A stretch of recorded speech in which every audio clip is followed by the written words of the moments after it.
Con la firma del nuovo contratto nazionale di lavoro saremo impegnati a riscrivere la parte normativa del contratto decentrato integrativo.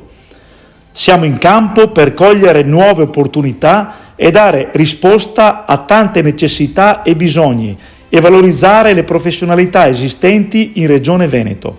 Alle prossime RSU del 5, 6, 7 aprile vota i candidati della lista CISL FP.